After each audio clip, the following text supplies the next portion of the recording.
Maşallah, Subhanallah. Herkese iyi akşamlar. Bonsoir à tout le monde. Çok güzel bir ülkede böylesine çok güzel insanlarla birlikte olmanın şükrü içindeyim. Je rends grâce d'être dans un très beau pays parmi de très belles personnes. Hepinize tek tek saygılarımı, sevgilerimi, şükranlarımı sunuyorum. Et je vous adresse à chacun d'entre vous mes remerciements et mes respects. Herkesle her yerde buluşabilirsin. Bu gayet normal. On pourrait se rencontrer avec toutes sortes de personnes, c'est normal.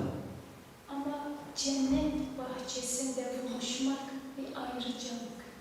Mais le fait de se rencontrer dans le jardin du paradis, c'est un privilège. Peygamber Efendimiz yanındaki ashabına cennete gidin, oradan meyveler yiyin diye buyurmuş. Le prophète disait à ses compagnons, rendez-vous au paradis et mangez des fruits du paradis. Ya Resulallah, dünyada cennete nereye gidelim, nasıl o meyveleri yiyelim demişler. Et les compagnons lui demandèrent, ô envoyé de Dieu, où est-ce que nous pourrions nous rendre pour retrouver ce paradis sur terre? Peygamber Efendimiz, hak sohbeti yapılan meclis cennettir.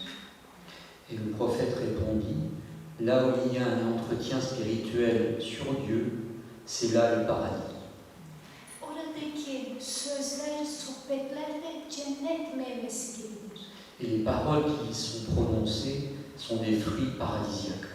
Yani yeryüzünde cenneti bulmak çok kolay. Et donc, il est assez simple de retrouver ce paradis sur terre. Samimiyetle hak sohbetinin yapıldığı meclisler yeryüzünün cennetidir. Efendimiz öyle buyurmuş. Et en vérité, le prophète a dit la vérité, les lieux où sont réalisés ces entretiens spirituels sur Dieu constituent le paradis sur terre. Ayrıca büyük velilerin, aziz insanların huzurunda olmak da cennette olmak gibidir. Et le fait d'être en présence des grands saints est également une situation comparable à un état paradisiaque. Bize gerçekten bu ortamı bağışlayan, hazırlayan, emeği geçen herkese çok teşekkür ediyorum. Et nous remercions profondément, du fond du cœur, tous ceux qui ont œuvré pour que cette rencontre ait pu se tenir. Ama sizler olmasaydınız bu hizmetin de bir önemi olmazdı. O nedenle sizlere de tek tek şükranlarımı arz ediyorum. Mais d'un autre côté, si vous n'étiez pas là pour assister à cet événement, ce service n'aurait servi à rien. Donc, je vous remercie également pour votre présence. Yani ben bu meclisi çok önemsiyorum. Et j'accorde une importance toute particulière à cette assemblée. Türkiye'den bir insan geliyor, Afrika'nın bir ülkesinde dilini bilmediği insanlarla muhabbet ediyor. Gerçekten bu çok önemli.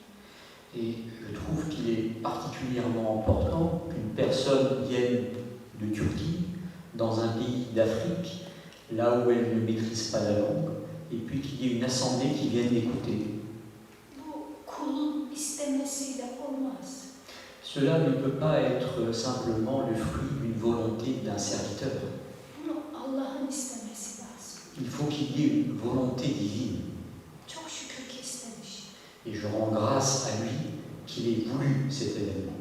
Onun için Hazreti Mevlana Celaleddin Rumi der ki, C'est pourquoi Rumi dit, aynı dili konuşanlar anlaşamaz. ceux qui parlent la même langue ne s'entendent pas toujours. Aynı duyguyu paylaşanlar anlaşır. Mais ceux qui partagent le même ressenti sont toujours sur la même longueur d'onde. Belki aynı dili konuşuyoruz ama aynı duyguyu paylaştığımız için birbirimizi çok iyi anlıyoruz.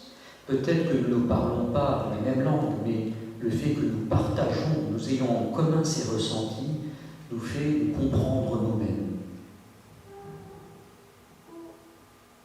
Toplantıda bendeniz düşündüm ki biraz Kur'an-ı Kerim'in hakikatinden bahsedelim. Et j'ai trouvé particulièrement à propos de parler lors de cet entretien spirituel de la réalité intérieure du Coran, Biraz peygamberlerin hayatından bahsedelim. de la vie des prophètes. Bildiğiniz gibi Kur'an-ı Kerim'de birçok peygamberlerin hayatı anlatılır. Comme vous le savez, dans le Coran, il y est relaté la vie d'un grand nombre de prophètes. Birçok kıssalar, hikayeler anlatılır. Il y a des histoires qui sont racontées à leur sujet. Biz bunlara geçmiş kavimlerin hikayeleridir diyemeyiz. Nous ne pourrions pas considérer que ce sont simplement des histoires qui concernent les peuples du passé. Kur'an-ı Kerim'deki her ayet, her kıssa, her insanın bizatihi kendisinedir.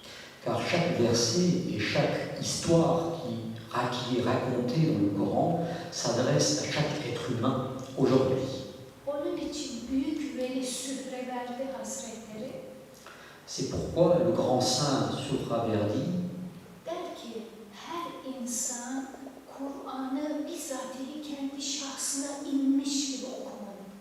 chaque personne doit lire le Coran comme si ce Coran lui était révélé à titre personnel. İnsan bu zihniyetle Kur'an-ı Kerim'i okursa mutlaka anlayacağı bir başka olacaktır. Et si une personne essaie de lire et de comprendre le Coran dans cet état d'esprit, il y aura nécessairement des choses qui vont lui être dévoilées. Ve bildiğimiz gibi Kur'an-ı Kerim Cenab-ı Allah'ın kuluyla konuşmasıdır. Le Coran, c'est le dialogue entre Dieu et son serviteur. Ve Sühreverdi Hazretleri haklıdır. Et Suhraverdi a raison.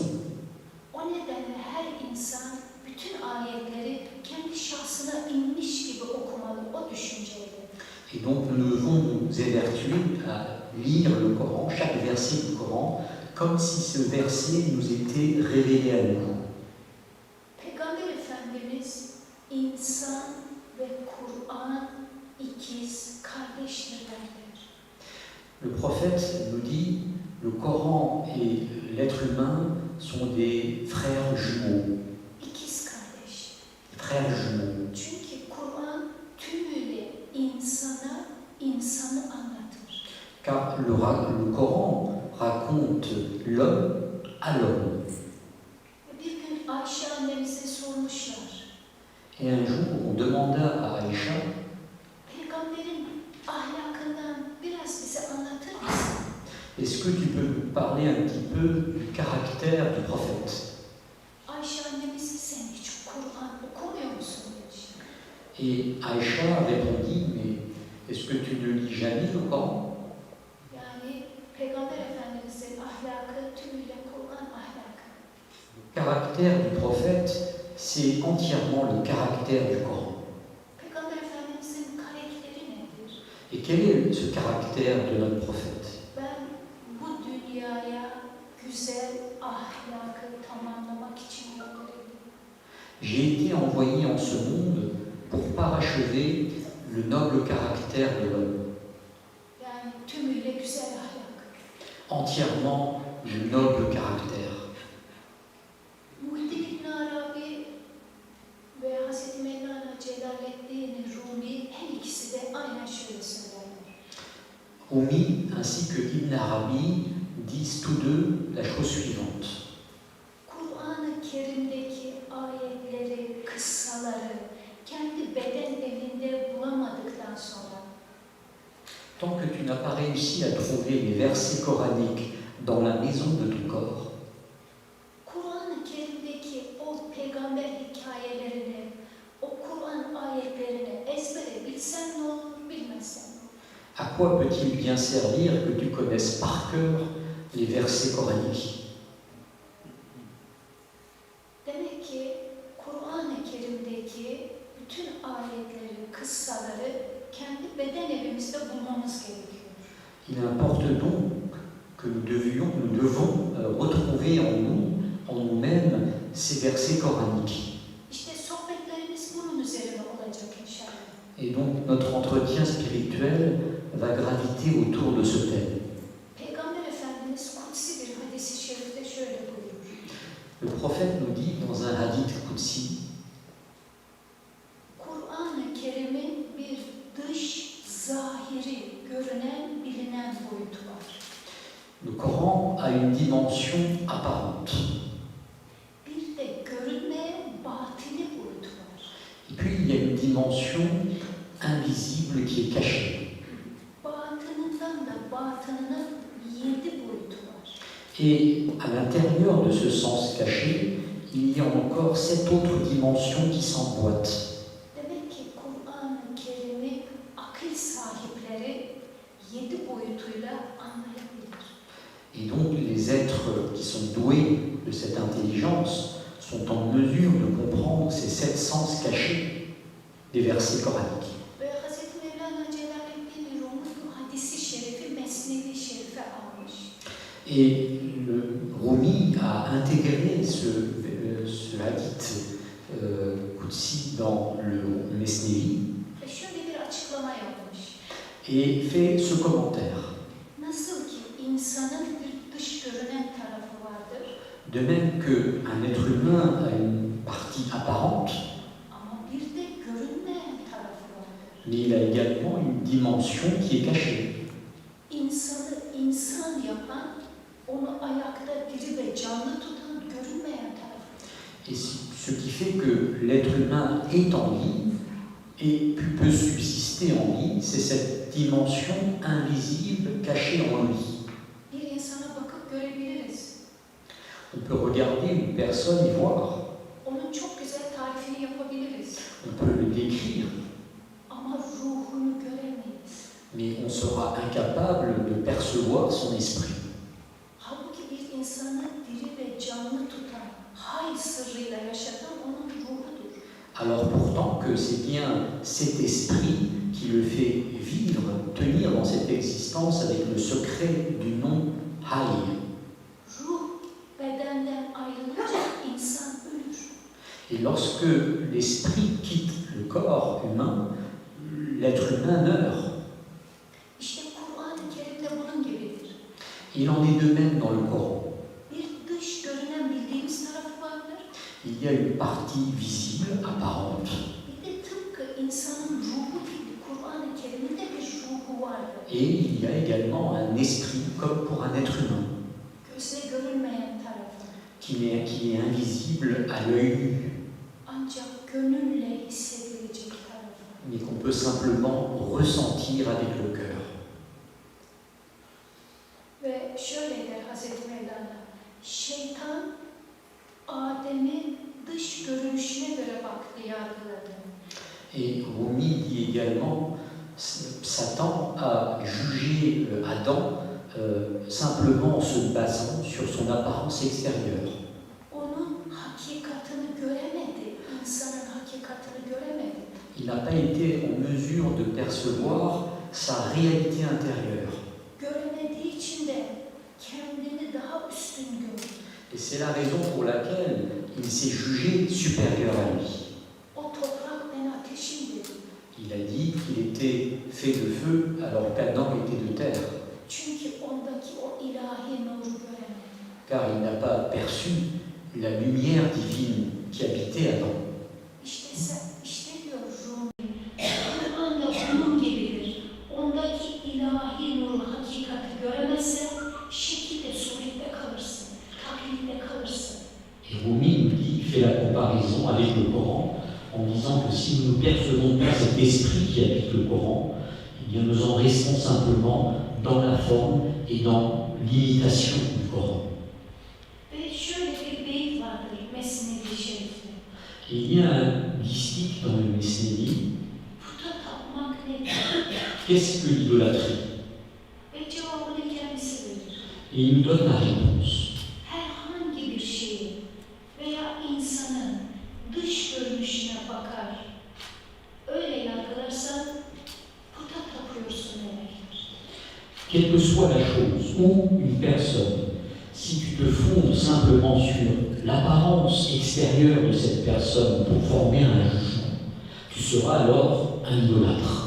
Demek ki bir şeyin sadece ne insanın ne Kur'an'ın hiçbir şeyin sadece görünen boyutunu yeterli bulmayacağız. Donc, pour nous, de notre côté, nous ne devons jamais nous contenter simplement de la forme des choses, quelle que soit cette chose. Kur'an-ı Kerim'de bir ayet vardır. Il y a un verset coranique. Evlere kapılardan giriniz. Rentrez dans les maisons par les portes. Bunun düz boyutuyla baktığınız zaman sanki Cenab-ı Allah diyor ki kapının dışında girmeyin eve. Si on regardait simplement le sens littéral, on pourrait se dire qu'il ne faudrait pas rentrer par d'autres endroits que la porte dans une maison. Çoğu insan bu ayeti şöyle açıklıyor. La plupart des gens commentent ainsi ce verset. Peygamber Efendimiz zamanında küçük küçük evler vardı. À l'époque du prophète, il y avait de petites maisons. Ve insanlar camdan atlayıp girip çıkıyorlardı. Et puis les gens pouvaient rentrer également dans les maisons à travers les fenêtres. Ayet geldi. Et puis le verset arrive. Evlere kapılardan girin. Rentrez dans les maisons par la porte. Şimdi bu ayet bu kadar anlaşılıyor. Et donc c'est ainsi que certains vont comprendre ce verset. Şimdi Yüce Allah bilmiyor muydu? Öyle bir devir gelecek ki gökdelenler yapılacak. Mais alors on pourrait se dire, mais Dieu ne savait-il pas qu'une époque viendra où il y aura des gratte-ciel? İnsanlar istese de camdan girip çıkamayacak. Et que ainsi les hommes ne seraient même plus en mesure de rentrer par les fenêtres. Bu ayetin hükmü de kalkmadı. Et donc le commandement implicite de ce verset serait dépassé. O zaman biz bu ayeti günümüzde nasıl anlamalıyız? Alors comment nous devons comprendre ce verset à notre époque? Bu ayet sadece kapıdan girip çıkma meselesi midir? Bu kadar basit midir? Est-ce aussi simpliste que de dire qu'il faut rentrer par une porte dans une maison? Eğer sadece kapıdan girip çıkmış olsaydı bu ayetin hükmünün kalkmış olması lazımdı. Si c'était ça le sens véritable de ce verset, aujourd'hui ce verset serait caduc. Şimdi herkes apartmanda oturuyor, camlardan girip çıkamazlar. Aujourd'hui, plus personne ne peut rentrer dans sa maison par la fenêtre. En basit şekliyle Et donc, sa forme la plus simple, işte evlere kapılardan giriniz. Herhangi bir şeyin dış boyutu kapı gibidir. la forme apparente d'une chose, c'est comme la porte. Bendeniz bunu çok basit şekliyle açıklıyorum. Je vais donner une explication la plus simple possible. Namazın normal şekli kapı gibidir. La Şeriat forme, boyutu. la forme conforme à la charia de la prière rituelle, c'est comme la porte. Tuttuğumuz oruç şeriat boyutuyla kapı gibidir. Le jeûne que nous accomplissons, conformément à la charia, c'est comme une porte. Yani zahiren yaptığımız her şey yapılan ibadetin kapısı gibidir. Et tous les actes d'adoration que nous faisons, en apparence, forment une porte. O kapıya gelirsin Tu arrives devant cette porte, ama kapıya gelmek yeterli olmaz. mais ça n'est pas suffisant de venir devant la porte. İçeri girmek gerekir. Il faut rentrer dedans. Hakikat içeride. La vérité est à l'intérieur. Buraya gelen insanlar sokak kapısında kalsa buradaki sohbetten nasibini alamayacak. Si certaines personnes venaient devant cet immeuble sans pénétrer à l'intérieur, ils ne pourraient pas entendre l'entretien spirituel. İçeri girmek gerekir. Il faut rentrer dedans. Dolayısıyla Kur'an-ı Kerim'deki ayetler, yaptığımız ibadetler dış boyutuyla kapı gibidir. Et donc les versets du Coran et les actes d'adoration dans leur forme apparente sont comparables à des portes. O kapıdan içeri girmek yani hakikat Et il faut pénétrer à l'intérieur de cette porte pour essayer d'approcher la vérité qu'il y a derrière. Mesela örnek vermek isterim. Je souhaiterais donner un exemple. Kur'an-ı Kerim'de en çok Hazreti Musa kıssasından bahsedilir. Dans le Coran, il est parlé très longuement de l'histoire de Moïse. Hazreti Musa kıssasından sonra en çok bahsedilen peygamber kıssası Hazreti İbrahim'dir. Et après l'histoire de Moïse, celle qui occupe la plus grande partie dans le Coran, c'est l'histoire d'Abraham. Çünkü Hazreti Musa kıssası bizim nefsani boyutumuzu ifade eder. Car l'histoire sur Moïse traduit notre dimension, la dimension de l'âme charnelle. Hazreti İbrahim kıssası İslamiyet'in özeti olan tevhidi anlatır, birliği anlatır, ruhani boyutumuzu ifade eder. Et l'histoire concernant Abraham raconte la partie qui concerne notre essence, l'essence de la religion de l'islam, c'est-à-dire l'unicité divine. Yani Hazreti Musa kıssasını okurken Donc en lisant l'histoire sur Moïse, sadece Firavun'un kötülüklerini okumuyoruz. nous ne lisons pas simplement le mal accompli par Pharaon, O ümmetin yaptıklarını okumuyoruz. nous ne lisons pas le mal qui a été accompli par cette communauté. Onlar bir ayna. Ce sont des miroirs. Kendi nefsimizin çirkinliğini görüyoruz. Et nous voyons à travers ce miroir la laideur de notre propre âme charnelle. Hazreti İbrahim'e de baktığımız zaman ruhumuzun, hakikatimizin güzelliğini görüyoruz. Quand nous regardons Abraham, nous voyons la beauté de notre esprit. Dolayısıyla Kur'an-ı Kerim'de bu iki kıssa en çok zikredilendir. Birinci derecede Musa kıssası, ikinci derecede Hazreti İbrahim kıssası. Et c'est pour cette raison que dans le Coran, ces deux histoires sont particulièrement longues. Birisi nefsimiz, benliğimiz, egomuzu anlatır. L'un raconte notre âme charnelle, notre ego, notre moi. Öteki ruhumuzu, Muhammed'in nuru, teslimiyeti, tevhidi anlatır. Et l'autre raconte l'esprit, la lumière muhammadienne et la soumission envers Dieu. Yani biz onları Hazreti Musa kıssası, Hazreti İbrahim kıssası, bunlar çok eskiden kaldı. Eskilerin masalları diye okuyamayız. Et donc nous ne pouvons pas lire ces histoires en disant que ce sont des histoires qui correspondent à l'histoire du peuple passé qui ne nous concerne pas à notre époque. Eğer ki onlar her devirde, her insana hitap etmemiş olsaydı, hüküm kalkar Allah bize hikaye anlatıyor. Car si tel n'était pas le cas, si ça concernait l'histoire des peuples passés, les commandements de ces versets seraient caducs et on se dirait que le Coran n'est qu'un tissu d'histoire. Mesnevi Şerif, Rumi'nin Mesnevi Şerif'i, Le Mesnevi de Rumi Kur'an-ı Kerim'in şerhidir. est le commentaire du Coran. Kendisi de ön sözünde yazar Rumi. Et Rumi le dit dans sa préface. Kur'an-ı Kerim'i daha iyi anlamaya yardım eder. Le Mesnevi est une aide pour mieux comprendre le Coran. Ahlakı güzelleştirir. Et il anoblit le caractère de l'homme, Zorlukları kolaylaştırır. il facilite les difficultés. Sonuçta Mesnevi Şerif'te 1500 ayet açık ve net şerh edilmiştir. 1500 ayet fazla değil yani. Et en fin de compte, dans le Mesnevi, il y a 1500 versets coraniques, ce qui n'est pas peu, qui sont commentés. Tabii ki bunlar çok sırlı bir şekilde sembollerle şerh edilmiştir. Et bien évidemment, le commentaire lui-même a été fait avec un ensemble de symboles mystérieux. Bazen de açık ve net şerh edilmiştir. Mais parfois, le commentaire est clair et explicite. Ama Mesnevi Şerif Kur'an-ı Kerim'in bir şerhi olduğu için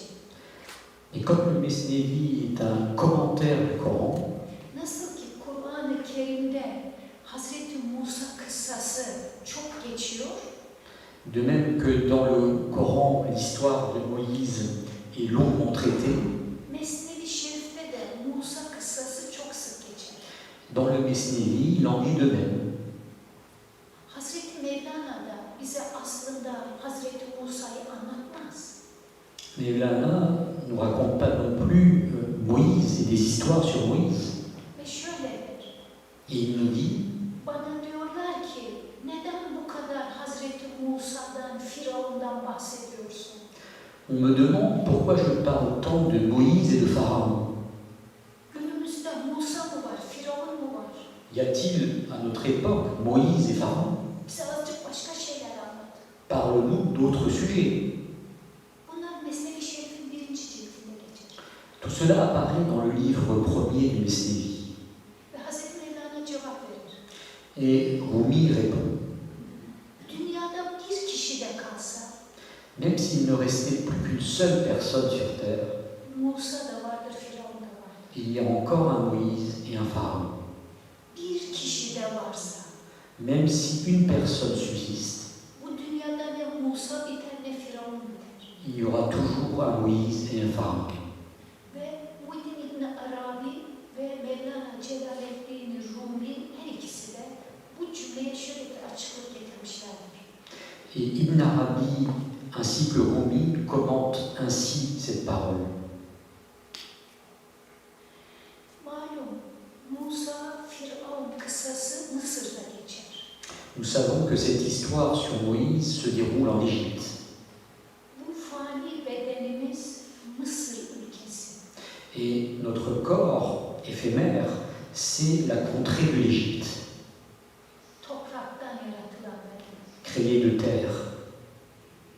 Ruhumuz Hazreti Musa. Notre esprit symbolise Moïse. Nefsimiz, egomuz, benliğimiz Firavun. Et notre âme charnelle, notre ego, notre moi, c'est Pharaon. Bildiğiniz gibi Firavun erkek evlatlarını hep öldürdü. Nous savons que Pharaon a fait massacrer les enfants mâles. Erkek evlatlarının ölümü insandaki ruhani, rahmani duyguların ölümüdür. Et ce massacre correspond en nous à la mort des pensées divines, seigneuriales. Kız çocuklarını serbest bıraktı. Et il a laissé en vie les enfants, les filles. Kız çocuklarının serbest kalması da nefsimizin, benliğimizin, egomuzun özgür bırakılması. Et cela signifie que notre âme charnelle, les pensées relatives à notre âme charnelle, à notre ego, ont libre quartier en nous. Gördüğünüz gibi bir kişi de kalsa yeryüzünde Musa da var, Firavun da var. Et donc on voit bien que même s'il ne restait qu'une seule personne sur terre, il y a Pharaon, il y a Moïse. Çünkü Firavun da insanın kendi içinde, Musa da insanın kendi içinde, İsa da insanın kendi içinde, Hazreti Muhammed de insanın kendi içinde. Car Pharaon habite l'homme, Moïse habite l'homme, Jésus habite l'homme et Mohammed habite l'homme. Biz bu peygamberleri kendi içimizde bulmak zorundayız. Nous devons donc les retrouver en nous. Onların hepsi bir şeyler yaşadı ve gitti. Ils ont vécu certaines choses et ils sont partis. Ama Hazreti Allah onu bitirmiyor. Mais ce n'est pas la fin.